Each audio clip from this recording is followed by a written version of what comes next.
Hello guys, welcome back to my Mamun's mini kitchen. খুব সহজেই বানিয়ে ফেলুন সুস্বাদু ভেলপুরি। এবং ভিডিওটি যদি ভালো লেগে থাকে অবশ্যই একটি লাইক, কমেন্ট এবং শেয়ার করে যাবেন। এবং এখনও পর্যন্ত যারা চ্যানেলটিকে সাবস্ক্রাইব করেননি অবশ্যই সাবস্ক্রাইব করে দেবেন এবং পাশে থাকা বেল আইকনটি প্রেস করে দেবেন। এখানে আমি একটি মিক্সিং বোলে হাফ কাপ মতো গরম দুধ নিয়েছি, তাতে দিয়ে দিলাম 1 চামচ চিনি, 1 চামচ ইস্ট এবং এটাকে ভালোভাবে মিশিয়ে নিতে হবে দুধের সাথে।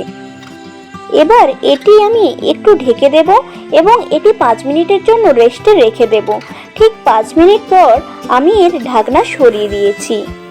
এবার এর উপর আমি দিয়ে দেব 1 কাপ মতো ময়দা, স্বাদ মতো লবণ, একটি ডিম ও 1 চামচ মতো ঘি। আপনারা চাইলে বাটার ইউজ করতে পারেন।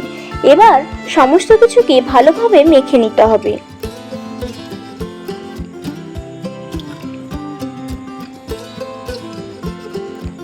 মিশ্রণটি আমার একটু বেশি নরম মনে হচ্ছিল, তার জন্য আমি এতে আরও কিছুটা ময়দা অ্যাড করে দিয়েছি এবং এটি আমি ঠিক ডোয়ের মতো শেপ দিয়ে দেব।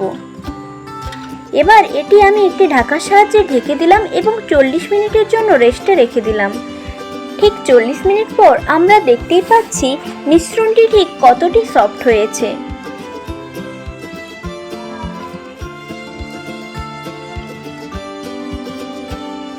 এবার একটি চাকিতে আমি কিছুটা ময়দা দিয়ে দিলাম এবং এতে দিয়ে দিলাম তৈরি করে রাখা ডোটি। এবার আমরা শুকনো ময়দা দিয়ে ভালোভাবে ডোটিকে কোট করে নেব।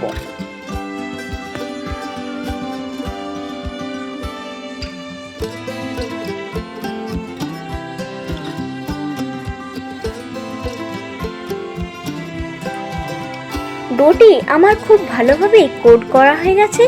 এবার চাকিতে আরও কিছুটি শুকনো ময়দা দিয়ে আমরা এটিকে আস্তে আস্তে বেলে নেব।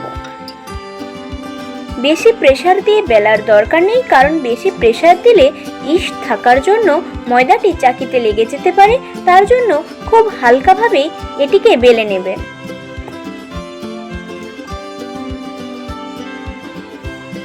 এবার ছোট ছোট রাউন্ড শেপ দেওয়ার জন্য আমি একটি গ্লাসের ব্যবহার করেছি।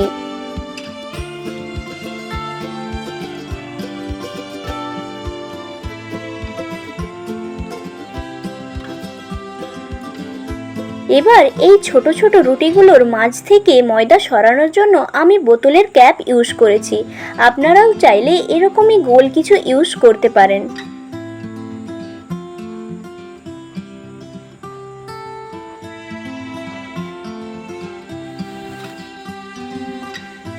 ঠিক সেম প্রসেসে আমি সবকটি করে নিয়েছি।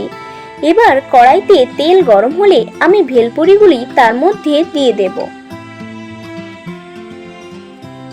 এবার নাড়াচাড়া করে ভেলপুরিগুলো হালকা লালচে করে ভেজে নিতে হবে। আমার প্রায় সবকটি ভেলপুরি ভাজা হয়ে গেছে। এবার এটি একটি পাত্রের মধ্যে তুলে নেব।